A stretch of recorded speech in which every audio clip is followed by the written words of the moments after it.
हरिः ओम्। ॐ सदाशिवसमारम्भां शङ्कराचार्यमध्यमाम् अस्मदाचार्यपर्यन्तां वन्दे गुरुपरम्पराम्। श्रुतिस्मृतिपुराणानाम् आलयं करुणालयम् नमामि भगवत्पादशङ्करं लोकशङ्करम्।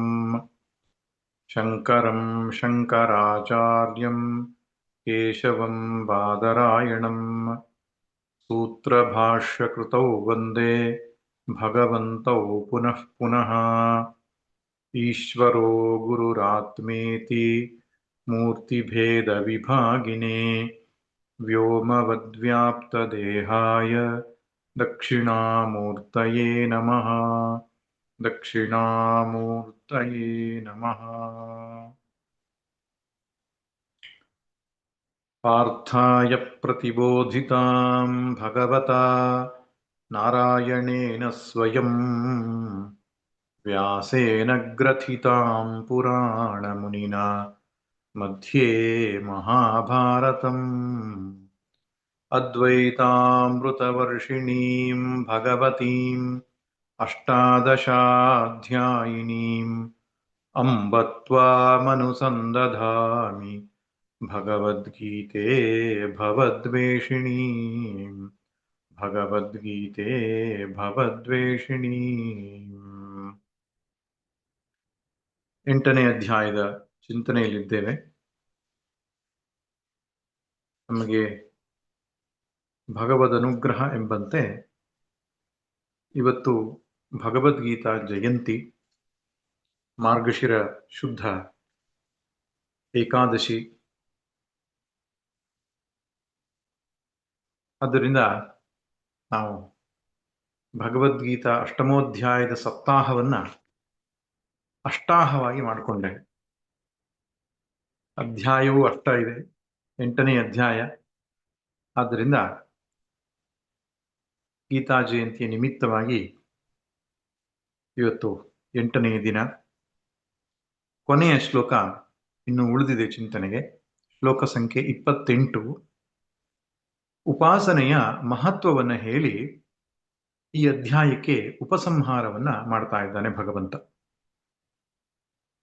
ಈ ಅಧ್ಯಾಯವು ಅಕ್ಷರ ಬ್ರಹ್ಮಯೋಗ ಎಂಬ ಹೆಸರನ್ನು ಒಳಗೊಂಡಿದೆ.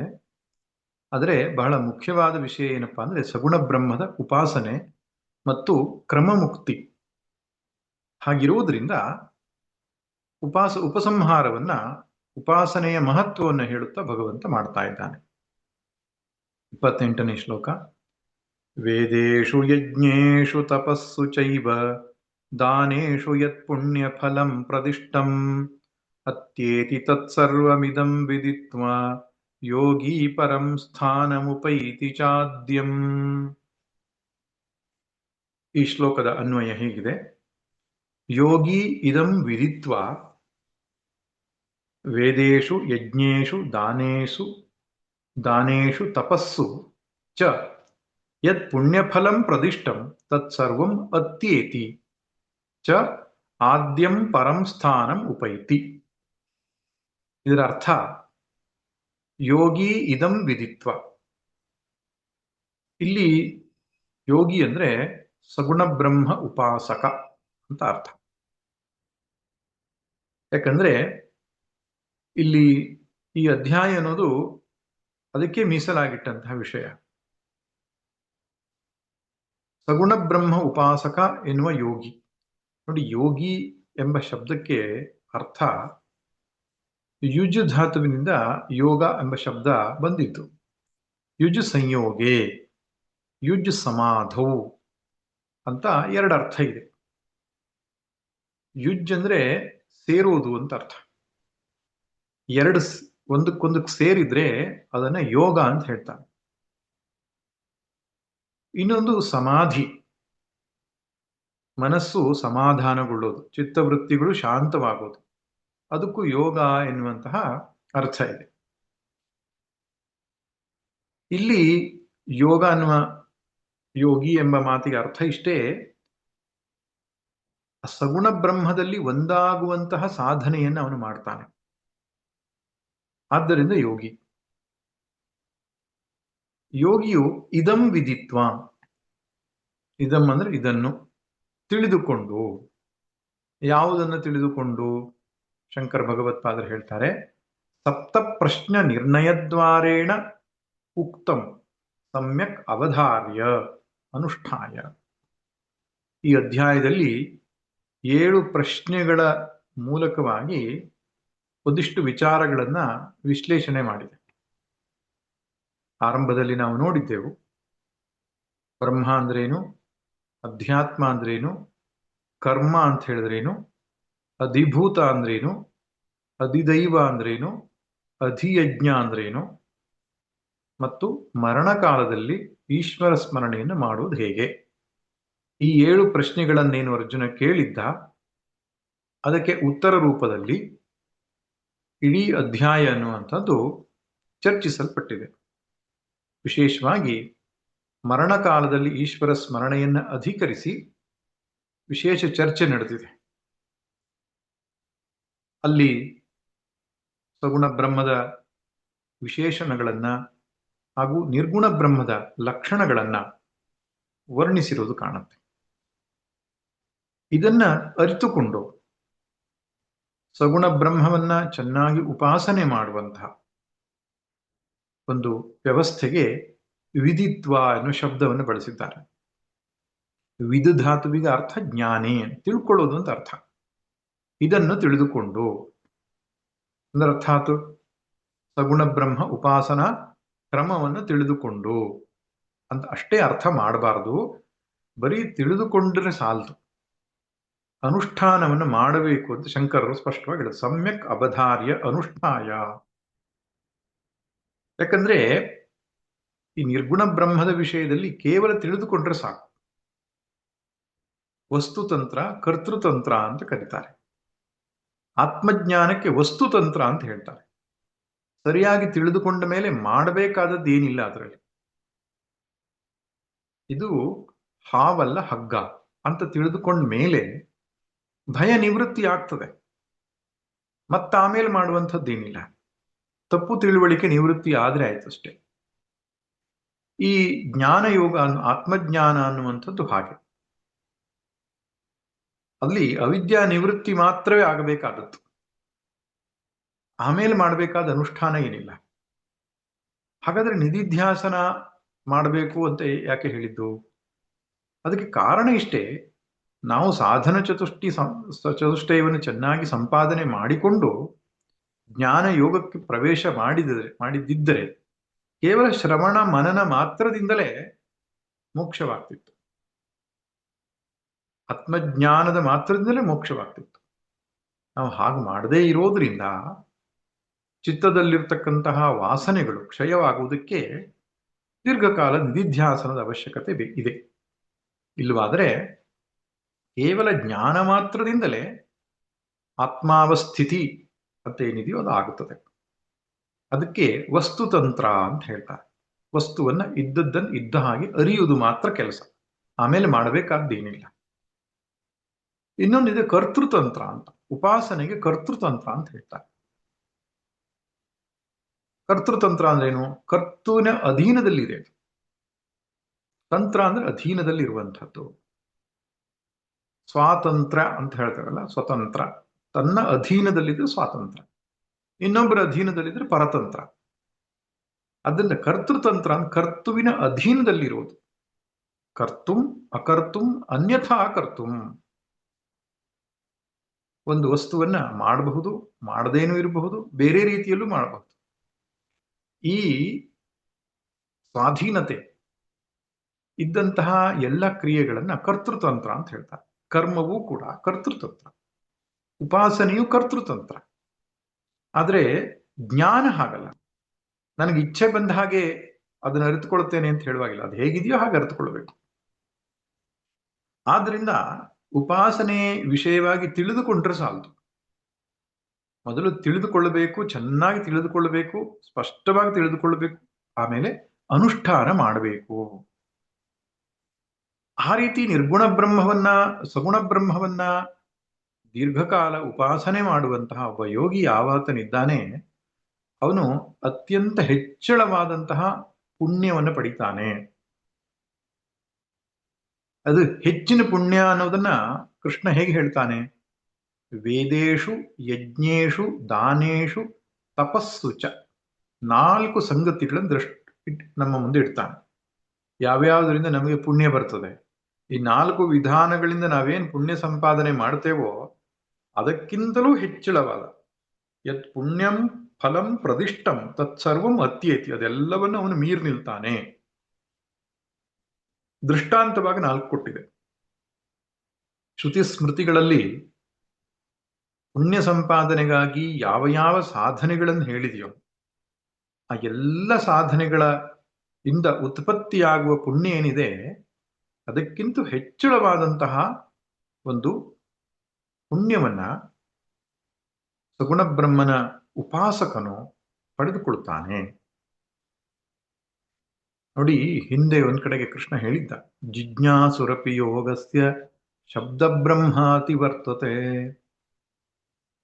ಈ ಅಧ್ಯಾತ್ಮದ ಜಿಜ್ಞಾಸು ಏನಿದ್ದಾನೋ ಅವನು ಶಬ್ದ ಬ್ರಹ್ಮವನ್ನೂ ಮೀರಿ ನಿಲ್ತಾನೆ. ವೇದಾಧ್ಯಯನ ಕರ್ಮಕಾಂಡದ ಏನೊಂದು ವ್ಯವಸ್ಥೆ ಇದೆ ಅದಕ್ಕಿಂತಲೂ ಹೆಚ್ಚಿನ ಪುಣ್ಯ ಅಧ್ಯಾತ್ಮ ವಿಚಾರ ಅಂತ. ಈ ಆತ್ಮ ವಿಚಾರ ಮಾಡುವಂಥದ್ದು ಬಹಳ ದೊಡ್ಡ ಪುಣ್ಯದ ಕೆಲಸ. ಅದರಿಂದ ಎಷ್ಟೋ ಜನರ ಮನಸ್ಸಲ್ಲಿ ಇರ್ತದೆ, ಈ ವೇದಾಂತ ಶ್ರವಣ ಮಾಡೋದ್ರಿಂದ ಪುಣ್ಯ ಬರ್ತದ ಅಂತ. ಪೂಜೆ ಮಾಡೋದ್ರಿಂದ ಬರ್ತದೆ, ಭಜನೆ ಮಾಡೋದ್ರಿಂದ ಬರ್ತದೆ, ವೇದಾಂತ ಶ್ರವಣ ಮಾಡೋದ್ರಿಂದ ಬರ್ತದೆ, ಹೆಚ್ಚಳವಾದ ಪುಣ್ಯ ಬರ್ತದೆ. ಭಗವಂತನೇ ಹೇಳ್ತಾನೆ, ಜಿಜ್ಞಾಸುರಪಿ ಯೋಗಸ್ಯ ಶಬ್ದ ಬ್ರಹ್ಮಾತಿ ವರ್ತತೆ. ಆದ್ದರಿಂದ ಅದು ಜ್ಞಾನಕಾಂಡಕ್ಕೆ ಸಂಬಂಧಪಟ್ಟಂತಹ ವಿಷಯ. ಉಪಾಸನೆಯೂ ಕೂಡ ಬೇರೆ ಎಲ್ಲ ಕರ್ಮಗಳಿಂದ ಬರತಕ್ಕಂತಹ ಪುಣ್ಯಕ್ಕಿಂತ ಹೆಚ್ಚಳವಾದದ್ದು ಉಪಾಸನೆ ಬರುತ್ತೆ. ಯಾಕೆ? ಇದು ಮಾನಸಿಕವಾದದ್ದು. ಕರ್ಮಗಳೆಲ್ಲವೂ ಕೂಡ ಕಾಯಿಕವಾದದ್ದು, ಕಾಯಿಕ ವಾಚಿಕ. ಇದು ಮಾನಸಿಕವಾದದ್ದು, ಅದರಿಂದ ಸೂಕ್ಷ್ಮವಾದದ್ದು. ಮನಸ್ಸನ್ನು ಏಕಾಗ್ರ ಮಾಡಿಕೊಂಡು ಭಗವಂತನಲ್ಲಿಯೇ ನೆಲೆ ನಿಲ್ಲಿಸುವಂತಹ ಒಂದು ಧ್ಯಾನ ಏನಿದೆ, ಮೆಡಿಟೇಷನ್ ಏನಿದೆ, ಅದು ಶ್ರೇಷ್ಠವಾದ ಸಾಧನೆ. ಒಂದು ತುಲನೆಯನ್ನ ಮಾಡ್ತಾನೆ ಭಗವಂತ. ವೇದೇಶು ಅಂದ್ರೆ ವೇದ ಪಾರಾಯಣದಿಂದ. ಶಂಕರಾಚಾರ್ಯರು ಭಾಷ್ಯ ಬರೆಯುವಾಗ ಸಮ್ಯಕ್ ಅಂದ್ರೆ ಚೆನ್ನಾಗಿ ಅನುಷ್ಠಾನ ಮಾಡಿರುವ ವೇದ ಪಾರಾಯಣ ಎಂಬ ಅರ್ಥದಲ್ಲಿ ಬರೀತಾರೆ. ಸುಮ್ಮನೆ ವೇದ ಓದೋದಲ್ಲ, ಅದಕ್ಕೊಂದು ವಿಧಿ ಇದೆ. ಪೂರ್ವಾಭಿಮುಖವಾಗಿ ಉತ್ತರವಾಭಿಮುಖವಾಗಿ ಕುಳಿತುಕೊಳ್ಬೇಕು. ತನ್ನ ಮನೆಯಿಂದ ಹೊರಗಡೆಗಿರ್ತಕ್ಕಂತಹ ಪ್ರಕೃತಿಯ ಸನ್ನಿಧಿಯಲ್ಲಿ ಕೂತ್ಕೊಳ್ಬೇಕು. ನದಿಯ ತೀರದಲ್ಲಿಯೋ ದರ್ಭಪಾಣಿಯಾಗಿರಬೇಕು. ಹೀಗೆ ವೇದವನ್ನ ಪಾರಾಯಣ ಮಾಡುವುದಕ್ಕೆ ಒಂದು ವಿಧಿಯನ್ನು ಹೇಳಿದೆ ಶಾಸ್ತ್ರ.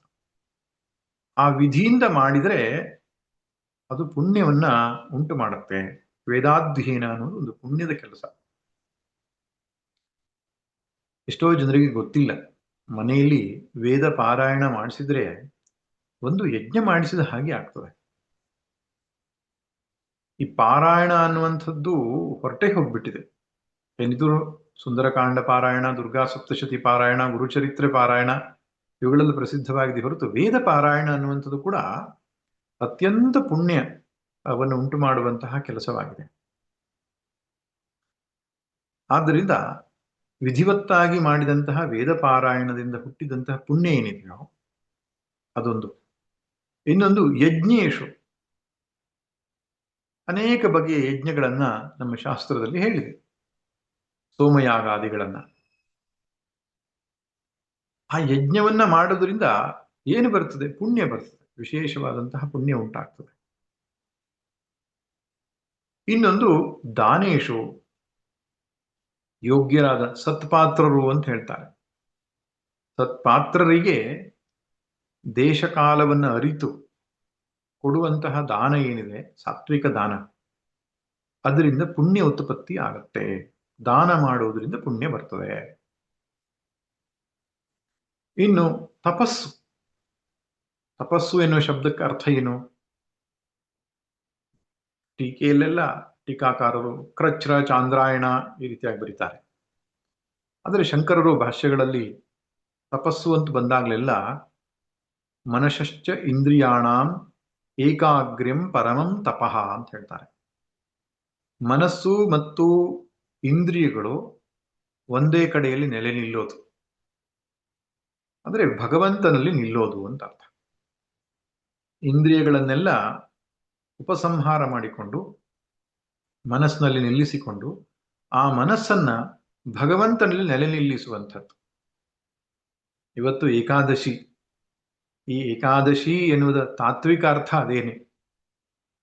ನಮ್ಮ 11 ಇಂದ್ರಿಯಗಳನ್ನ, 5 ಜ್ಞಾನೇಂದ್ರಿಯ, 5 ಕರ್ಮೇಂದ್ರಿಯ ಮತ್ತು ಮನಸ್ಸು, ಒಟ್ಟು 11 ಇಂದ್ರಿಯಗಳನ್ನ ಭಗವಂತನಲ್ಲಿ ನೆಲೆಗೊಳಿಸುವುದೇ ಏಕಾದಶಿ. ಅದನ್ನ ತಪಸ್ಸು ಅಂತ ಕರೆದ. ಅದರಿಂದ ಪಾಪಕ್ಷಯವಾಗ್ತದೆ, ಪುಣ್ಯೋದಯವಾಗ್ತದೆ. ಏಕಾದಶಿಯ ದಿನ ಉಪವಾಸ ಮಾಡುವುದು ಅಂದ್ರೆ ಆಹಾರ ತಿಂದೇ ಇರುವುದು ಅಂತ ಅರ್ಥ ಆಗ್ಬಿಟ್ಟಿದೆ. ಏಕಾದಶಿಯ ದಿನ ಉಪವಾಸ ಮಾಡೋದು ಅನ್ನೋ ಅರ್ಥ ಪರಮಾತ್ಮ ಸಮೀಪ ಇರೋದು ಅಂತ ಅರ್ಥ. ಅದಕ್ಕೆ ಪೂರಕವಾಗಿ ಆಹಾರ ಅನ್ನುವಂಥದ್ದು ಯುಕ್ತವಾಗಿರಬೇಕು ಅಂತ. ಅಷ್ಟೇ ಹೊರತು ಆಹಾರ ವರ್ಜನ ಅನ್ನುವಂಥದ್ದು ಶಾಸ್ತ್ರಗಳಲ್ಲಿ, ಆಯುರ್ವೇದ ಶಾಸ್ತ್ರಗಳಲ್ಲಿರಬಹುದು, ಧರ್ಮಶಾಸ್ತ್ರಗಳಲ್ಲಿ ಪಾಪಕ್ಷಯಕ್ಕೆ ಒಂದು ಮಾರ್ಗವಾಗಿ ಹೇಳಿದ್ದಾರೆ. ಆದರೆ ಪ್ರಧಾನವಾಗಿ ಇರುವುದಲ್ಲಿ ಯಾವುದು? ಆಹಾರ ವರ್ಜಿಸಿ ಬಿಟ್ಟು ಮೊಬೈಲು ಟಿವಿಯೋ ನೋಡೋದಲ್ಲ. ಭಗವಂತನಲ್ಲಿ ಮನಸ್ಸನ್ನ ನೆಲೆ ನೀಡಬೇಕು. ಅಡುಗೆ ಮನೆಗೆ ರಜೆ ಹಾಕಿ ದೇವರ ಕೋಣೆಯಲ್ಲಿ ಇಡೀ ದಿನ ಕಳಿಬೇಕು. ಆ ರೀತಿ ಇಂದ್ರಿಯ ನಿಗ್ರಹ ಪೂರ್ವಕವಾಗಿ ಮನಸ್ಸನ್ನ ಭಗವಂತನಲ್ಲಿ ನೆಲೆಗೊಳಿಸಿದಾಗ ವಿಶೇಷ ಪುಣ್ಯೋದಯ ಆಗ್ತದೆ. ಭೋಗವನ್ನ ವರ್ಜಿಸಿ ಇಂದ್ರಿಯಗಳಿಗೆ ಕಡಿವಾಣವನ್ನು ಹಾಕಿದಾಗ ಒಂದು ಶಕ್ತಿ ಉತ್ಪತ್ತಿ ಆಗ್ತದೆ. ಎಲ್ಲ ಪ್ರಕ್ರಿಯೆಯಲ್ಲಿಯೂ ಹಾಗೆ ಸಂಭವಿಸೋದು. ಇಂದ್ರಿಯ ಭೋಗದಿಂದಲೇ ಪಾಪ ಉಂಟಾಗೋದು, ಪುಣ್ಯಕ್ಷಯ ಆಗೋದು. ಯಾರು ಹೆಚ್ಚೆಚ್ಚು ವಿಷಯ ಭೋಗಗಳನ್ನು ಅನುಭವಿಸ್ತಾರೋ, ಅದು ಅಶಾಸ್ತ್ರೀಯವಾದಂತಹ ವಿಧಾನದಿಂದ ವಿಷಯ ಭೋಗವನ್ನು ಅನುಭವಿಸ್ತಾರೋ ಅವರ ಪುಣ್ಯ ನಷ್ಟವಾಗ್ತದೆ, ಪಾಪ ಸಂಪಾದನೆ ಆಗ್ತದೆ. ಅದರ ಬದಲಾಗಿ ಇಂದ್ರಿಯ ನಿಗ್ರಹ ಪೂರ್ವಕವಾಗಿ ಮನಸ್ಸನ್ನ ಪವಿತ್ರವಾದ ಪರಮಾತ್ಮನಲ್ಲಿ ನೆಲೆ ನಿಲ್ಲಿಸುವಂತಹ ಯಾವುದೇ ವಿಧದ ಸಾಧನೆಯಾದರೂ ಕೂಡ ಪಾಪಕ್ಷಯವನ್ನುಂಟು ಮಾಡಿ ಪುಣ್ಯೋದಯವನ್ನು ಮಾಡುತ್ತದೆ. ಈ ಎಲ್ಲ ಸಾಧನೆಗಳಲ್ಲಿ ಕೃಷ್ಣ ಹೇಳ್ತಾನೆ, ಯತ್ ಪುಣ್ಯ ಫಲಂ ಪ್ರದಿಷ್ಟಂ. ಪುಣ್ಯ ಫಲವನ್ನು ಹೇಳಿದೆಯೋ ತತ್ ಸರ್ವಂ ಅತ್ಯೇತಿ. ಯಾವುದು? ಪರಮಾತ್ಮನ ಉಪಾಸನೆ, ಪರಮಾತ್ಮನ ಭಕ್ತಿ. ಅಷ್ಟೇ ಅಲ್ಲ, ಚ ಆದ್ಯಂ ಪರಂ ಸ್ಥಾನಂ ಉಪೈತಿ. ಜೀವನ ಪರ್ಯಂತ ಭಗವದುಪಾಸನೆ ಮಾಡಿದವನು ಆದ್ಯಂ ಅಂದ್ರೆ ಎಲ್ಲ ಕಾರ್ಯಕ್ಕೂ ಮೂಲವಾದದ್ದು. ಆದಿ ಅಂದ್ರೆ ಮೂಲ ಅಂತ ಅರ್ಥ. ಅದರಿಂದ ಭಗವಂತನಿಗೆ ಹೆಸರೇ ಇದಿಲ್ಲ, ಆದಿಮೂಲ ಅಂತ. ಈ ಸೃಷ್ಟಿಗೆ ಮೂಲ ಅಂದ್ರೆ ಕಾರಣ ಅಂತ ಅರ್ಥ. ಇಲ್ಲಿ ಆದ್ಯಂ ಅಂದ್ರೆ ಕಾರಣ. ಪರಂ ಸ್ಥಾನಂ ಉಪೈತಿ. ಪರಂ ಸ್ಥಾನ ಅಂದ್ರೆ ಶ್ರೇಷ್ಠವಾದ ಸ್ಥಿತಿ, ಧಾಮ. ಅದ್ಯಾವುದು? ವಿಷ್ಣುವಿನ ಪರಮ ಪದ. ಆ ಭಗವಂತನ ಸ್ವರೂಪದಲ್ಲಿ ಒಂದಾಗ್ತಾನೆ. ಪುಣ್ಯ ಸಂಪಾದನೆ ಮಾಡುವುದರ ಉದ್ದೇಶ ಏನು? ಚಿತ್ತದಲ್ಲಿರತಕ್ಕಂತಹ ದೋಷವನ್ನು ಕ್ಷಯಿಸಿಕೊಂಡು ಪರಮಾತ್ಮನಲ್ಲಿ ಒಂದಾಗುವುದೇ ಅವನ ಉದ್ದೇಶವಾಗ್ತದೆ. ಆದ್ದರಿಂದ ಭಗವದ್ ಉಪಾಸನೆ ಎನ್ನುವುದು ಅತ್ಯಂತ ಶ್ರೇಷ್ಠವಾದಂತಹ ಸಾಧನೆ ಎಂಬುದಾಗಿ ಭಗವಂತನು ಹೇಳ್ತಾ ಈ ಅಧ್ಯಾಯವನ್ನ ಉಪಸಂಹಾರ ಮಾಡ್ತಾ ಇದ್ದಾನೆ.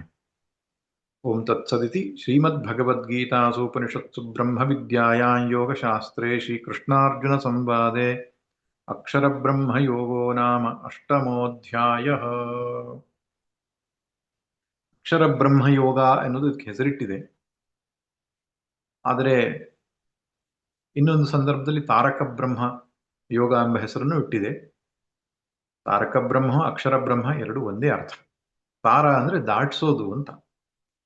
ತಾರಕ ಬ್ರಹ್ಮ ಅಂದ್ರೆ ತಾರಕ ಅನ್ನೋ ಶಬ್ದ ಓಂಕಾರಕ್ಕೆ ಹೇಳಿದೆ.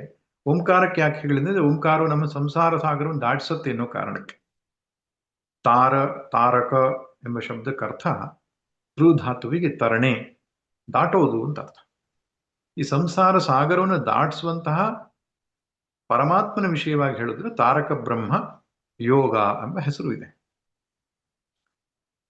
ಉತ್ತಮವಾದ ಹೆಸರು ಏನಪ್ಪಾ ಇದಕ್ಕೆ ಅಂತ ಹೇಳಿದ್ರೆ ಮರಣಕಾಲೇ ಈಶ್ವರ ಸ್ಮರಣ ಯೋಗ. ಸಾಯುವ ಕಾಲದಲ್ಲಿ ಈಶ್ವರನನ್ನ ಸ್ಮರಣೆ ಮಾಡುವಂತಹ ವಿಷಯ ಇಲ್ಲಿ ಚರ್ಚಿಸಲ್ಪಡೋದ್ರಿಂದ ಹಾಗೆ ಕರಿಬಹುದು ಅಂತ. ಬಹುಶಃ ನಮ್ಮ ಹಿರಿಯರು ಯೋಚನೆ ಮಾಡಿದ್ರು, ಮರಣ ಅನ್ನೋ ಶಬ್ದವೇ ಜನರಿಗೆ ಭಯ ಹುಟ್ಟಿಸ್ತದೆ, ಆದ್ರಿಂದ ಆ ಹೆಸರು ಕೊಡೋದು ಬೇಡ, ಪರಮಾತ್ಮನ ಹೆಸರನ್ನೇ ಕೊಟ್ಟು ಬಿಡೋಣ ಅಂತ ಹಾಗೆ ಕೊಟ್ಟಿದ್ದಾರೆ. ಹಿರಿಯರು ಏನ್ ಮಾಡಿದ್ರು ಸರಿಯಾಗಿಯೇ ಮಾಡ್ತಾರೆ. ಒಟ್ಟಿನಲ್ಲಿ ನಾವು ಯಥಾಶಕ್ತಿ ಈ 28 ಶ್ಲೋಕಗಳ ಚಿಂತನೆಯನ್ನ ಮಾಡ್ಲಿಕ್ಕೆ ಸಾಧ್ಯ ಆಯಿತು. ಅದು ಭಗವದ್ ಅನುಗ್ರಹದಿಂದಲೇ ಸಾಧ್ಯವಾಗಿರುವಂಥದ್ದು. ಇವತ್ತು ಭಗವದ್ಗೀತಾ ಜಯಂತಿ ಆದ್ರಿಂದ ನಾವು ನಮ್ಮ ಆಶ್ರಮದಲ್ಲಿ ಸಂಪೂರ್ಣ ಗೀತಾ ಪಾರಾಯಣ ಎನ್ನುವ ಕಾರ್ಯಕ್ರಮವನ್ನ ಮಾಡಿದ್ದೆವು. ಸ್ವಲ್ಪ ಭಗವದ್ಗೀತೆ ವಿಷಯವಾಗಿ ನಾನು ಮಾತನಾಡಿ ಆಮೇಲೆ ಈ ಅಧ್ಯಾಯದ ಸಾರವನ್ನ, ಸಂಕ್ಷಿಪ್ತವಾದ ಒಂದು ಪಕ್ಷಿ ನೋಟವನ್ನ ಹೇಳಲಿಕ್ಕೆ ಬಯಸ್ತೇನೆ.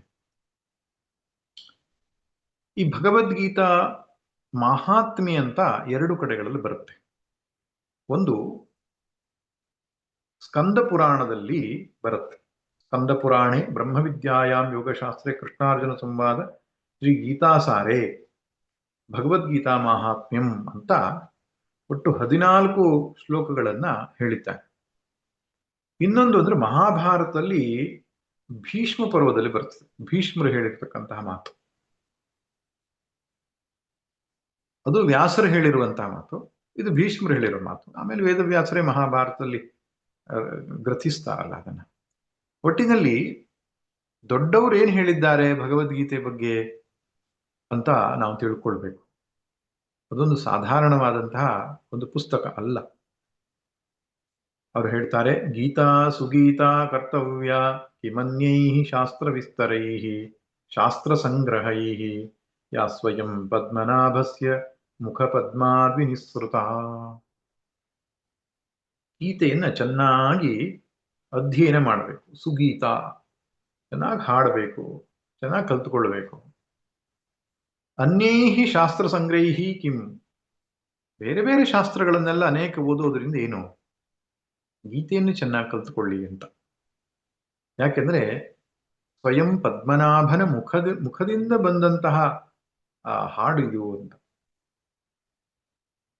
ನೋಡಿ, ಗೀತಾ ಅನ್ನುವ ಶಬ್ದಕ್ಕೆ ಅರ್ಥ ಹಾಡು ಅಂತ.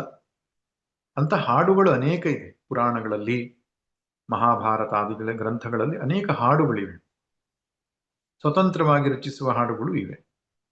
ಅದಕ್ಕೆಲ್ಲ ಗೀತಾ ಎಂಬುದಾಗಿ ಕರೀತಾರೆ. ಕಪಿಲ ಗೀತಾ, ಉದ್ಧವ ಗೀತಾ, ಹಂಸಗೀತಾ, ಅಷ್ಟಾವಕ್ರ ಗೀತಾ, ಅವಧೂತ ಗೀತಾ, ಹೀಗೆ ಅನೇಕ ನೂರಾರು ಗೀತೆಗಳಿವೆ. ಆದರೆ ಈ ಭಗವದ್ಗೀತೆ ಅನ್ನುವಂಥದ್ದು ಎಲ್ಲಕ್ಕಿಂತಲೂ ಶ್ರೇಷ್ಠವಾದದ್ದು. ಸಾಕ್ಷಾತ್ ಭಗವಂತನು ತಾನು ಯೋಗ ಸ್ಥಿತಿಯಲ್ಲಿ ನಿಂತುಕೊಂಡು ಯೋಗಾಚಾರ್ಯನಾಗಿ ಅರ್ಜುನನಿಗೆ ಉಪದೇಶ ಆಯಿತು. ಆದ್ದರಿಂದ ಇದರಲ್ಲಿ ಏನೋ ಶಕ್ತಿ ಇದೆ. ಇದು ಮಂತ್ರ ಸದೃಶವಾದದ್ದೇ ಸರಿ. ಮಹಾಭಾರತದಲ್ಲಿ ಬಂದಿದೆ ಅನ್ನೋ ಕಾರಣಕ್ಕೆ ನಾವು ಶ್ಲೋಕ ಅಂತ ಕರಿಬೇಕೆ ಹೊರತು ಕೇವಲ ಭಗವದ್ಗೀತೆಯ ಶ್ಲೋಕ ಪಠಣ ಮಾತ್ರದಿಂದಲೇ ನಮ್ಮಲ್ಲಿ ಸಾತ್ವಿಕ ತರಂಗಗಳು ಉಂಟಾಗ್ತವೆ. ನಮ್ಮ ಮಾನಸಿಕವಾದಂತಹ ದೋಷಗಳು, ಕ್ಲೇಶಗಳು ದೂರ ಆಗ್ತವೆ. ಯಾಕಂದ್ರೆ ಇದು ಸಾಧಾರಣವಾದಂತಹ ಯಾವುದೋ ಒಂದಿಷ್ಟು ಅಕ್ಷರಗಳ ಜೋಡಣೆ ಅಲ್ಲ. ಆ ಯೋಗ ಸ್ಥಿತಿಯಲ್ಲಿ ಭಗವಂತ ಅದು ಅವತಾರವಾಗಿರುವುದರಿಂದ ನಾವು ಹಾಗೆ ಕರಿಬೇಕು. ಯೋಗ ಸ್ಥಿತಿಯಲ್ಲಿ ನೆಲೆ ನಿಂತು ಅವನು ಆ ಮಾತುಗಳನ್ನು ಹೇಳ್ತಾನೆ. ಆದ್ದರಿಂದ ಒಂದೊಂದು ಶಬ್ದ ಕೂಡ ಅದೊಂದು ವಿಶೇಷ ಸಾಮರ್ಥ್ಯವನ್ನು ಹೊಂದಿರತಕ್ಕಂಥದ್ದು. ಹೇಗೆ ವೇದ ಮಂತ್ರಗಳ ಬಗ್ಗೆ ಹೇಳುವಾಗ ಋಷಿಗಳ ಅಂತಃಕರಣದಲ್ಲಿ ಹೊಳೆದಿದ್ದು ಭಗವಂತನೇ ಹೊಳೆಸಿದ್ದು ಅಂತ ಹೇಳ್ತೇವಲ್ಲ, ಇದು ಹಾಗಲ್ಲ, ಭಗವಂತನೇ ಸಾಕ್ಷಾತ್ ಹೇಳಿದ್ದು ಅರ್ಜುನಿಗೆ. ಅದರಿಂದ ಯಾ ಸ್ವಯಂ ಪದ್ಮನಾಭಸ್ಯ ಮುಖ ಪದ್ಮಾದ್ ವಿನಿಸೃತ, ಅದನ್ನು ನಾವು ಒಂದ್ಸಲ ಮನಸ್ಸಿಗೆ ತಂದುಕೊಂಡ್ರೆ ಇದ್ರ ಮಹತ್ವ ನಮಗೆ ಗೊತ್ತಾಗ್ತದೆ. ಇಲ್ಲ ಭಗವಾನ್ ವೇದವ್ಯಾಸರಲ್ವೇ ಬರೆದದ್ದು? ಕೆಲವರು ಅನೇಕ ಪ್ರಶ್ನೆಗಳು ಹೇಳ್ತಾರೆ. ಭಗವದ್ಗೀತೆ ಯುದ್ಧ ಕಾಲದಲ್ಲಿ ಕೃಷ್ಣನು ಅಷ್ಟು ಹೊತ್ತು ಅರ್ಜುನಿಗೆ ಹೇಗೆ ಹೇಳಲಿಕ್ಕೆ ಸಾಧ್ಯ? ಸೇನೆಗಳ ನಿಂತ್ಕೊಂಡಿದ್ವು, ಅನೇಕ ಪ್ರಶ್ನೆಗಳು ಕೇಳ್ತಾರೆ. ನೋಡಿ, ಹಿಂದಿನ ಕಾಲದ ಯುದ್ಧ ಅಂದ್ರೆ ಇವತ್ತಿನ ಹಾಗೆ ಎಲ್ಲಿಂದಲೋ ಹೊಡೆಯುವಂಥದ್ದಲ್ಲ. ಅದು ಎಲ್ಲಿ ತನಕ ಎರಡೂ ಸೇನೆಗಳು ಸಮ್ಮತಿಯನ್ನು ಸೂಚಿಸೋದಿಲ್ಲವೋ ಅಲ್ಲಿ ತನಕ ಯುದ್ಧ ಆರಂಭ ಆಗ್ತಿರ್ಲಿಲ್ಲ. ಹೇಗೆ ಇವತ್ತಿನ ಕ್ರೀಡೆಗಳಿಗೆ ಒಂದು ನಿಯಮಗಳನ್ನು ರೆಫರಿ ಅಂತಿರ್ತಾನೆ, ಅವನು ಹೇಗೆ ನಿಯಮಗಳನ್ನ ಅನುಸರಿಸ್ಲಿಕ್ಕೆ ಹೇಳ್ತಾನೋ ಹಾಗೆ ಆಟ ಕ್ರೀಡೆ ಆರಂಭ ಆಗುತ್ತೆ. ಇವತ್ತಿನ ಕಾಲದ ಯುದ್ಧದಲ್ಲಿ ಏನಾಗುತ್ತೆ, ನಮಗೆ ಒಬ್ಬ ವೈರಿ ಎಲ್ಲಿಂದಲೋ ಅಟ್ಯಾಕ್ ಮಾಡಬಹುದು, ಬಟ್ ಹಿಂದೆ ಹಾಗಿರಲಿಲ್ಲ, ಒಂದು ಶಿಸ್ತಿತ್ತು. ಆದ್ರಿಂದ ಅಲ್ಲಿ ಏನೋ ಸಂವಾದ ನಡೀತಾ ಇದೆ ಕೃಷ್ಣಾರ್ಜುನರಿಗೆ ಎಂದಾಗ ನಿಂತುಕೊಂಡಿರಬಹುದು, ಆ ಸಾಧ್ಯತೆನೂ ಇದೆ. ಇಲ್ಲ, ಭಗವದ್ಗೀತೆ ಪಾರಾಯಣ ಮಾಡಲಿಕ್ಕೆ ನಮ್ಗೆ ಕನಿಷ್ಠ ಒಂದು 2-2.5 ತಾಸು ಬೇಕಾಗ್ತದೆ. ಬೇಗ ಕೃಷ್ಣ ಹೇಳ್ದ ಅಂತ ಅಂದ್ಕೊಂಡ್ರು ಕೂಡ 2 ತಾಸು ವೇಟ್ ಮಾಡಲ್ಲ ಸೇನೆ ಅಂತ ಕೆಲವರು ಆಕ್ಷೇಪ ಮಾಡಬಹುದು. ಅಂತವರಿಗೆ ಹಿರಿಯರು ಏನ್ ಹೇಳ್ತಾರೆ ಅಂತ ಹೇಳಿದ್ರೆ, ಭಗವಂತನು ಸಂಕ್ಷೇಪವಾಗಿ ಹೇಳಿದಂತಹ ಆ ಗೀತಾ ಸಾರವನ್ನ ಭಗವಾನ್ ವೇದವ್ಯಾಸರು ವಿಸ್ತೃತವಾಗಿ ಬರೆದರು ಅಂತ. ಒಟ್ಟಿನಲ್ಲಿ ಭಗವಂತನಿಂದ ಬಂದ ಸಂದೇಶವೇ ವ್ಯಾಸರ ಮನಸ್ಸಿನಲ್ಲಿ ಸ್ಫುರಣೆ ಆದದ್ದು. ನಾವು ತರ್ಕವನ್ನ ಮಾಡುವವರಿಗೆ ಕೊಡಬೇಕಾದ ಉತ್ತರವೇ ಹೊರತು ನಮ್ಮ ಶ್ರದ್ಧೆ ಏನಪ್ಪಾ ಅಂದ್ರೆ ಸಾಕ್ಷಾತ್ ಭಗವಂತನ ವಾಣಿಯೇ ಇದು, ಅದಕ್ಕಿಂತ ಹೊರತಾದದ್ದಲ್ಲ. ಇನ್ನು ಹೇಳ್ತಾರೆ ಭೀಷ್ಮರು, ಸರ್ವಶಾಸ್ತ್ರಮಯೀ ಗೀತಾ ಸರ್ವದೇವಮಯೋ ಹರಿಹಿ ಸರ್ವತೀರ್ಥಮಯೀ ಗಂಗಾ ಸರ್ವವೇದಮಯೋ ಮನುಹು. ಈ ಗೀತೆ ಅನ್ನೋದು ಸರ್ವಶಾಸ್ತ್ರಮಯೀ, ಗೀತಾಶಾಸ್ತ್ರ ಅಂತ ಕರೀತಾರೆ ಅದಕ್ಕೆ. ಆದ್ದರಿಂದ ಏನು ಮಾಡಬೇಕು ಏನು ಮಾಡಬಾರದು ಎನ್ನುವ ಶಾಸನಾತ್ ಶಾಸ್ತ್ರ ಎಂಬ ವ್ಯುತ್ಪತ್ತಿ ಏನಿದೆ, ಹಾಗೂ ಶಂಸನಾತ್ ಶಾಸ್ತ್ರ, ಯಾವುದು ಯಥಾರ್ಥವಾದ ವಸ್ತು ಅದರ ನಿರ್ದೇಶನವನ್ನು ಮಾಡತಕ್ಕಂತಹ ಶಾಸ್ತ್ರವೂ ಹೌದು. ಅದಕ್ಕೆ ಬ್ರಹ್ಮವಿದ್ಯಾಯಾಮ್ ಯೋಗಶಾಸ್ತ್ರೇ ಎಂಬ ಶಬ್ದವನ್ನ ಪ್ರತಿ ಅಧ್ಯಾಯದ ಕೊನೆಯಲ್ಲಿ ಬಳಸೋದು. ಬ್ರಹ್ಮವಿದ್ಯೆ ಅಂದ್ರೆ ವಸ್ತು ಸ್ವರೂಪವನ್ನು ಹೇಳುವಂಥದ್ದು. ಅದು ಶಂಸನಾತ್ ಶಾಸ್ತ್ರ ಎನ್ನುವ ವ್ಯುತ್ಪತ್ತಿಯಿಂದ ಶಂಸ್ ಧಾತುವಿನಿಂದ ಶಾಸ್ತ್ರ ಎಂಬ ಶಬ್ದ ಆಗಿದೆ. ಇನ್ನೊಂದು ಶಾಸನಾತ್ ಶಾಸ್ತ್ರ ಅಂತ, ಯಾವುದನ್ನು ಮಾಡಬೇಕು ಯಾವುದನ್ನು ಮಾಡಬಾರದು ಹೇಳ್ತಕ್ಕಂತಹ ವೇದ ಪೂರ್ವ ಭಾಗದ ವಿಷಯ ಏನಿದೆ ಅದು ಶಾಸನಾತ್ ಶಾಸ್ತ್ರ. ಹೀಗೆ ಎರಡೂ ದೃಷ್ಟಿಯಿಂದ ಗೀತೆ ಶಾಸ್ತ್ರ ಅಂತ ಹೇಳೋದಕ್ಕೆ ಬ್ರಹ್ಮವಿದ್ಯಾಯಾಮ್ ಯೋಗಶಾಸ್ತ್ರ. ಬ್ರಹ್ಮವಿದ್ಯೆ ಅಂದ್ರೆ ಆತ್ಮಸ್ವರೂಪವನ್ನು ತಿಳಿಸೋದು, ಯೋಗಶಾಸ್ತ್ರ ಅಂದ್ರೆ ಅದನ್ನು ಪಡೆದುಕೊಳ್ಳುವ ವಿಧಾನವನ್ನು ಹೇಳುವಂಥದ್ದು. ಆದ್ದರಿಂದ ಸರ್ವಶಾಸ್ತ್ರಮಯೀ ಗೀತಾ, ಸಕಲ ಶಾಸ್ತ್ರಗಳ ಸಾರ ಇದು. ಇನ್ನು ಗೀತಾ ಗಂಗಾ ಚ ಗಾಯತ್ರಿ ಗೋವಿಂದೇತಿ ಹೃದಯ ಸ್ಥಿತೆ ಚತುರ್ಗಕಾರ ಸಂಯುಕ್ತೆ ಪುನರ್ಜನ್ಮನ ವಿದ್ಯತೆ. ಭೀಷ್ಮರು ಹೇಳ್ತಾರೆ, ಗೀತಾ ಗಂಗಾ ಚ ಗಾಯತ್ರಿ ಗೋವಿಂದ, ಈ 4 ಗಕಾರ ನಮ್ಮ ಜೀವನದಲ್ಲಿದ್ರೆ ಪುನರ್ಜನ್ಮ ಇರೋದಿಲ್ಲ ಅಂತ ಶಂಕರಾಚಾರ್ಯರು ಹೇಳಿರೋ ಮಾತು ನೆನಪಿಗೆ ಬರುತ್ತೆ ಭಜಗೋವಿಂದಲ್ಲಿ. ಗೇಯಂ ಗೀತಾ ನಾಮ ಸಹಸ್ರಂ ಧ್ಯೇಯಂ ಶ್ರೀಪತಿ ರೂಪಮಜಸ್ರಂ ನೇಯಂ ಸಜ್ಜನ ಸಂಗೇ ಚಿತ್ತಂ. ಹಾಗೆ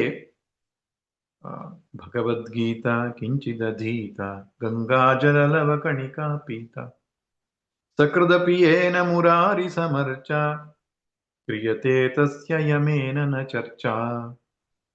ಯಮ ಚರ್ಚೆ ಮಾಡೋಲ್ಲ ಭಗವದ್ಗೀತೆ ಓದಿದ್ರೆ ಅಂತ ಏನ್ ಹೇಳಿದ್ದಾರಲ್ಲ, ಪೂರ್ತಿ ಬಹುಶಃ ಮಹಾಭಾರತದ್ದೇ ಇರಬೇಕು. ಮಹಾಭಾರತ ಹೇಳುತ್ತೆ, ಗೀತೆ, ಗಂಗೆ, ಗಾಯತ್ರಿ ಮತ್ತು ಗೋವಿಂದ, ಈ 4 ಗಕಾರ ನಮ್ಮ ಜೀವನದಲ್ಲಿದ್ರೆ ಪುನರ್ಜನ್ಮನ ವಿದ್ಯತೆ. ಗೀತೆಯನ್ನ ನಿರಂತರ ಅಧ್ಯಯನ ಮಾಡಬೇಕು. ಜ್ಞಾನಯಜ್ಞ ಅಂತ ಕರೀತಾರೆ. ಗೀತಾರ್ಥ ಚಿಂತನೆಗೆ ಜ್ಞಾನಯಜ್ಞ. ಗೀತಾ ಶ್ಲೋಕ ಪಾರಾಯಣವನ್ನು ಕೂಡ ಮಾಡಬಹುದು, ಅದು ಪಾರಾಯಣ ಯಜ್ಞ. ಅರ್ಥ ಚಿಂತನೆ ಮಾಡುವುದು ಜ್ಞಾನಯಜ್ಞ. ಜ್ಞಾನಯಜ್ಞ ಬಹಳ ಶ್ರೇಷ್ಠ ಎಂಬುದಾಗಿ ಕೃಷ್ಣನೇ ಹೇಳ್ತಾನೆ. 18ನೇ ಅಧ್ಯಾಯದ ಕೊನೆಯಲ್ಲಿ ಬರತಕ್ಕಂತಹ ಮಾತು,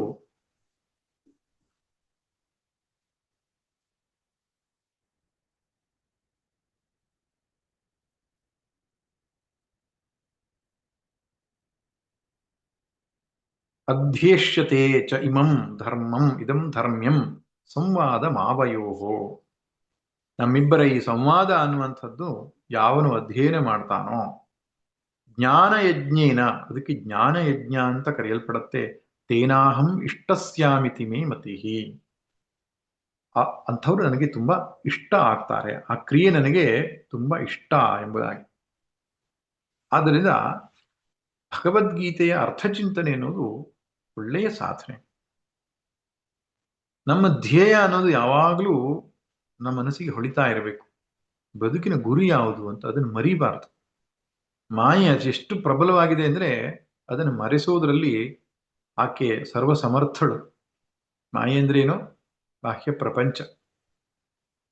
ನಾವು ಗೀತೆಯ ಶ್ರವಣ ಮುಂತಾದ ಸಾಧನೆಯಲ್ಲಿದ್ದಾಗ ಹೌದಪ್ಪ ಇದೆಲ್ಲ ಸರಿಯಾದದ್ದು ಅಂತ ಅನ್ನಿಸ್ತದೆ. ಮತ್ತೆ ಪ್ರಪಂಚಕ್ಕೆ ಹೋದಾಗ ಶ್ರವಣದ ಗಂಧಗಾಳಿಯೂ ಕೂಡ ನಮ್ಮ ಮನಸ್ಸಿಗೆ ತಾಗುವುದಿಲ್ಲ. ಅದರಿಂದ ಸಮಸ್ಯೆ ಆಗ್ತದೆ.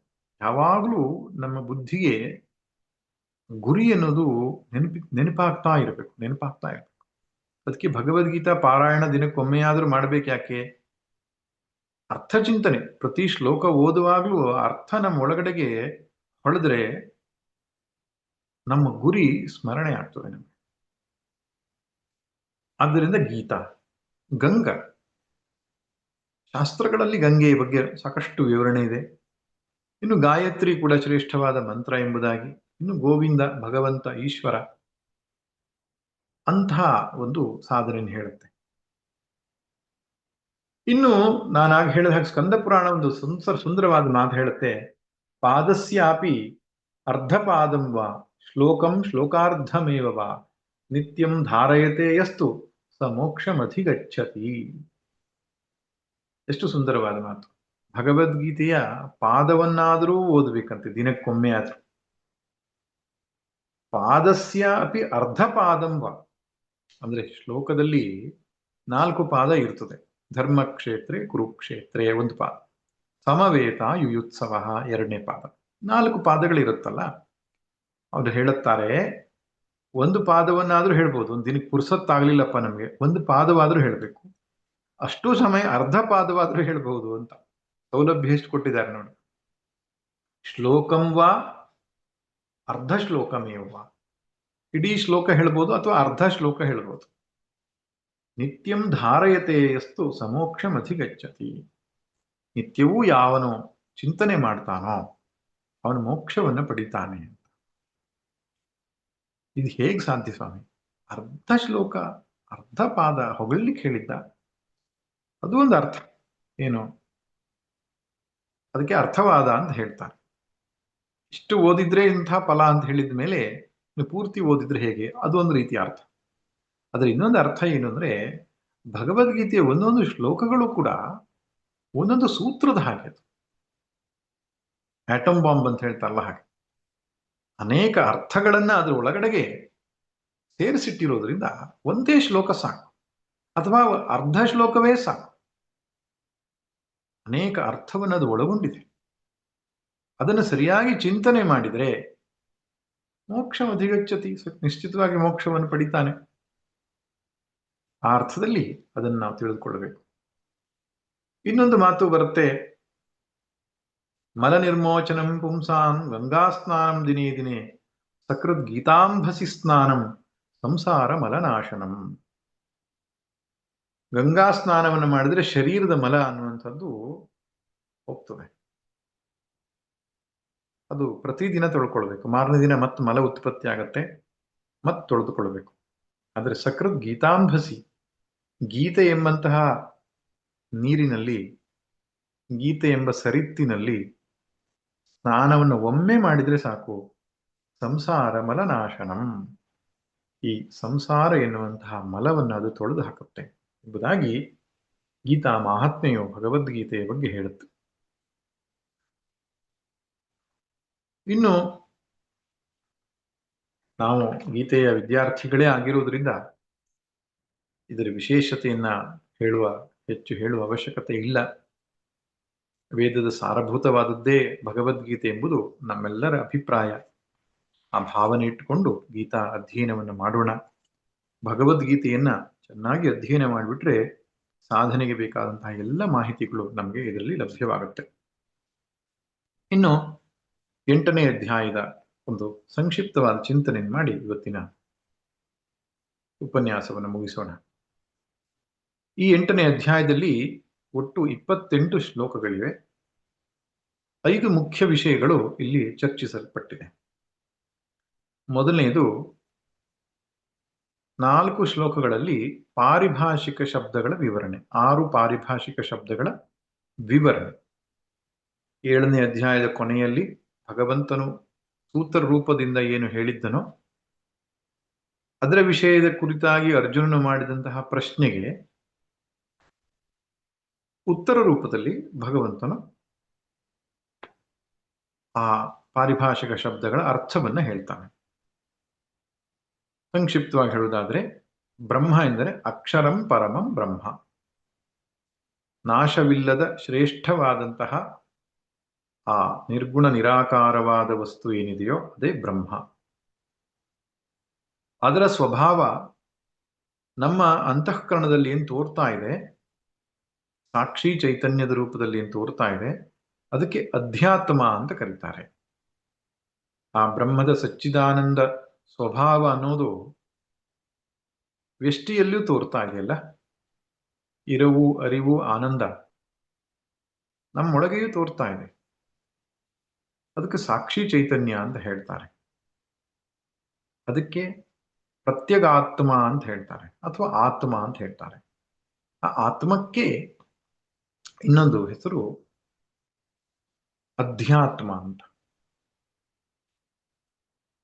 ಅಧ್ಯಾತ್ಮ ಮತ್ತು ಬ್ರಹ್ಮ ಈ 2 ಶಬ್ದಗಳ ವ್ಯತ್ಯಾಸ ಇಷ್ಟೇ. ವ್ಯಷ್ಟಿಯಲ್ಲಿ ಶುದ್ಧ ಚೈತನ್ಯ ತೋರಿದಾಗ, ವ್ಯಷ್ಟಿ ದೃಷ್ಟಿಯಿಂದ ಅದನ್ನ ನೋಡಿದಾಗ ಅದು ಅಧ್ಯಾತ್ಮ, ಸಮಷ್ಟಿ ದೃಷ್ಟಿಯಿಂದ ನೋಡಿದಾಗ ಅದು ಬ್ರಹ್ಮ. ಇರವು ಅರಿವು ಆನಂದ ಸ್ವರೂಪವಾದ ಆ ಒಂದು ವಸ್ತು ಏನಿದೆಯೋ, ಯಾಕಂದ್ರೆ ಬ್ರಹ್ಮ ಅಂತ ಕರೆಯುವ ಹಾಗಿಲ್ಲ, ಯಾಕಂದ್ರೆ ಬ್ರಹ್ಮ ಅನ್ನೋದೇ ವಿವರಣೆ ಹೊರಟಿದ್ದೇವೆ ನಾವು. ನಾಶವಿಲ್ಲದ ಆ ಶ್ರೇಷ್ಠವಾದ ವಸ್ತು ಏನಿದೆಯೋ ಅದು ಸಮಷ್ಟಿ ದೃಷ್ಟಿಯಿಂದ ಕರೆದಾಗ ಬ್ರಹ್ಮ, ವ್ಯಷ್ಟಿ ದೃಷ್ಟಿಯಿಂದ ಕರೆದಾಗ ಅಧ್ಯಾತ್ಮ, ಅಷ್ಟೇ ಅದರ ಅರ್ಥ. ಇನ್ನು ವಿಸರ್ಗ ಅನ್ನುವ ಶಬ್ದಕ್ಕೆ ಶಂಕರ ಭಗವತ್ಪಾದರು ಯಜ್ಞಯಾಗಾದಿಗಳ ವಿಷಯವನ್ನು ತೆಗೆದುಕೊಳ್ತಾರೆ. ಯಜ್ಞದಿಂದ ಮಳೆ ಉಂಟಾಗಿ ಆ ಮೂಲಕವಾಗಿ ಏನು ಜೀವರಾಶಿಗಳು ಹುಟ್ಟುತ್ತೋ ಅದನ್ನೇ ಇಲ್ಲಿ ಕರ್ಮ ಎಂಬ ಶಬ್ದಕ್ಕೆ ಅರ್ಥ. ಕರ್ಮ ಎಂಬುದು ಸರ್ವೇ ಸಾಧಾರಣವಾಗಿ ಅಹಂಕಾರದಿಂದ ಪ್ರೇರಿತರಾದಂತಹ ಜೀವರುಗಳು ಮಾಡತಕ್ಕಂತಹ, ಇಚ್ಛೆಯಿಂದ ಮಾಡತಕ್ಕಂತಹ ಕ್ರಿಯೆಗಳನ್ನು ಕರ್ಮ ಅಂತ ಕರೀಬಹುದು. ಇನ್ನು ಅಧಿಭೂತಂ, ಪಂಚಭೂತಾತ್ಮಕವಾದ ಈ ಸೃಷ್ಟಿ, ಅದನ್ನು ಅಧಿಭೂತ ಅಂತ ಕರೆದಿದ್ದಾರೆ. ಕ್ಷರೋಭಾವ ಅಂದ್ರೆ ನಾಶವಾಗುವಂಥದ್ದು ಅಂತ ಅರ್ಥ. ಅಧಿದೈವ ಅಂದ್ರೆ ಹಿರಣ್ಯ ಗರ್ಭ ಅಂತ ಇಲ್ಲಿ ಅರ್ಥ. ಅಧಿಯಜ್ಞ ಅಂದ್ರೆ ಈಶ್ವರ,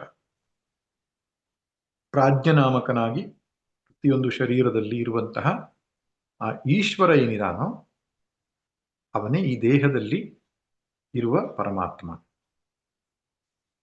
ಹೀಗೆ ಆ 6 ಶಬ್ದಗಳ ವಿವರಣೆ ಕೊಟ್ಟ ಮೇಲೆ ಶ್ಲೋಕ ಸಂಖ್ಯೆ 5ರಿಂದ ಆರಂಭ ಮಾಡಿ 14ರ ತನಕ 10 ಶ್ಲೋಕಗಳಲ್ಲಿ 7ನೆಯ ಪ್ರಶ್ನೆಗೆ ಉತ್ತರವನ್ನು ಹೇಳ್ತಾನೆ. ಮರಣ ಕಾಲದಲ್ಲಿ ಈಶ್ವರ ಸ್ಮರಣೆಯ ಮಹತ್ವ ಮತ್ತು ಅದನ್ನು ಮಾಡುವ ವಿಧಾನ.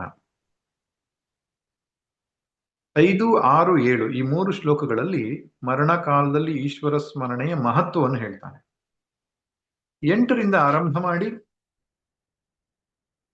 ಆಮೇಲೆ 14ರ ತನಕ ವಿಧಾನವನ್ನು ಹೇಳ್ತಾನೆ. ಹೇಗೆ ಮಾಡಬೇಕು ಸ್ಮರಣೆ ಮಾಡತಕ್ಕಂಥ ವಿಧಾನ, ಪ್ರಕ್ರಿಯೆ. ಮಹತ್ವದಲ್ಲಿ ಏನು ಹೇಳ್ತಾನೆ ಅಂದ್ರೆ ಅಂತೆ ಯಾಮತಿ ಸಾಗತಿ, ಕೊನೆಯಲ್ಲಿ ಯಾವ ನೆನಪು ಬರ್ತದೋ ಆ ಗತಿ ಉಂಟಾಗ್ತದೆ. ಪರಮಾತ್ಮನ ಸ್ಮರಿಸಿದ್ರೆ ಪರಮಾತ್ಮನ ಸ್ಥಿತಿಯನ್ನು ಪಡ್ಕೊಳ್ತಾನೆ. ಲೌಕಿಕವಾದ ವಿಷಯವನ್ನು ಸ್ಮರಣೆ ಮಾಡಿ ದೇಹ ಬಿಟ್ರೆ ಅದನ್ನೇ ಪಡ್ಕೊಳ್ತಾನೆ ಅಂತ. ಆದ್ದರಿಂದ ನನ್ನನ್ನೇ ಸ್ಮರಣೆ ಮಾಡು ಯಾವಾಗಲೂ ಎಂಬುದಾಗಿ ಮಹತ್ವವನ್ನು ತಿಳಿಸಿದ. ಆಮೇಲೆ ಅದನ್ನು ಮಾಡುವ ವಿಷಯವಾಗಿ, ಭಗವಂತನ ಸಗುಣ ಉಪಾಸನೆ ಮಾಡುವ ವಿಷಯವಾಗಿ ಅನೇಕ ಸಂಗತಿಗಳನ್ನು ತಿಳಿಸ್ತಾನೆ. ಒಂದು, ಅಭ್ಯಾಸ ಮಾಡಬೇಕು. ಅಭ್ಯಾಸ ಯೋಗ ಯುಕ್ತೇನ, ಕಾನ್ಸ್ಟಂಟ್ ಪ್ರಾಕ್ಟೀಸ್. ಮನಸ್ಸನ್ನು ಅಷ್ಟು ಸುಲಭವಾಗಿ ಒಂದು ಕಡೆ ನಿಲ್ಲಿಸ್ಲಿಕ್ಕೆ ಸಾಧ್ಯ ಇಲ್ಲ. ಆದ್ದರಿಂದ ಮನಸ್ಸಿನ ಬಗ್ಗೆ ಹಗುರವಾಗಿ ತೆಗೆದುಕೊಳ್ಬೇಡ ಅರ್ಜುನ. ಅಭ್ಯಾಸ ಬೇಕು. ನಿರಂತರವಾಗಿ ಒಂದು ಕಡೆ ಕುಳಿತುಕೊಂಡು ಮನಸ್ಸನ್ನ ಪರಮಾತ್ಮ ಸ್ವರೂಪದಲ್ಲಿಯೋ, ನಾಮದಲ್ಲಿಯೋ, ರೂಪದಲ್ಲಿಯೋ, ಗುಣದಲ್ಲಿಯೋ ನಾವು ನಿಲ್ಲಿಸುವ ಪ್ರಯತ್ನ ಮಾಡಬೇಕು ಅಂತ ಹೇಳ್ತಾನೆ. ಆಮೇಲೆ ಅವನ ಗುಣಗಳನ್ನ, ಅಷ್ಟಗುಣ ವಿಶಿಷ್ಟನಾದಂತಹ ಭಗವಂತನ ವರ್ಣಿಸ್ತಾನೆ. ಒಂದಿಷ್ಟು ಗುಣಗಳನ್ನ ನಮಗೆ ಚಿಂತನೆಗೆ ಕೊಟ್ಟಿದ್ದಾನೆ. ಇನ್ನು ಯೋಗ ಸಾಧನೆಯ ಬಲದಿಂದ ದೇಹವನ್ನ ಹೇಗೆ ಬಿಡ್ತಾರೆ ಉಪಾಸಕರು, ಕ್ರಮಮುಕ್ತಿಯನ್ನ ಹೊಂದುವುದಕ್ಕೆ ಯೋಗ ಸಾಧನೆಯ ಬಲದಿಂದ ಹೇಗೆ ದೇಹವನ್ನು ಬಿಡುತ್ತಾರೆ ಎನ್ನುವ ವಿಶೇಷವಾದ ವಿಷಯ. ಅದನ್ನ ಚರ್ಚೆ ಮಾಡುವಾಗಲೇ ನಾನು ಹೇಳಿದ್ದೆ, ಇದು ಆ ಸಾಧನೆಯಲ್ಲಿ ನಿಪುಣರಾದವರಿಂದಲೇ ತಿಳಿದುಕೊಳ್ಳಬೇಕಾದ ಸಂಗತಿ. ಯೋಗ ಸಾಧನೆಯಲ್ಲಿ ನಿಪುಣರಾದ ಹಾಗೂ ಅಧ್ಯಾತ್ಮ ಶಾಸ್ತ್ರದಲ್ಲಿ ನಿಪುಣರಾದ, ಭಕ್ತಿ ಶಾಸ್ತ್ರದಲ್ಲಿ ನಿಪುಣರಾದ ವ್ಯಕ್ತಿಗಳಿಗೆ ಮಾತ್ರ ಈ ರಹಸ್ಯ ಗೊತ್ತಿರ್ತದೆ.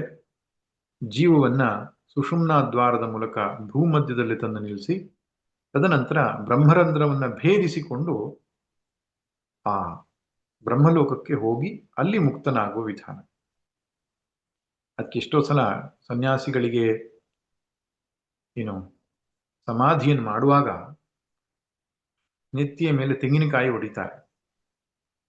ಅಕಸ್ಮಾತ್ ಜೀವನ ಮುಕ್ತಿ ಆಗದಿದ್ರೂ ಈ ಕ್ರಮ ಮುಕ್ತಿ ಆದ್ರೂ ಆಗಲಿ ಅನ್ನುವಂತಹ ಉದ್ದೇಶದಿಂದ, ಕ್ರಮ ಮುಕ್ತಿಗೆ ಕಪಾಲ ಅನ್ನುವಂಥದ್ದು ಭೇದನ ಆಗಬೇಕು.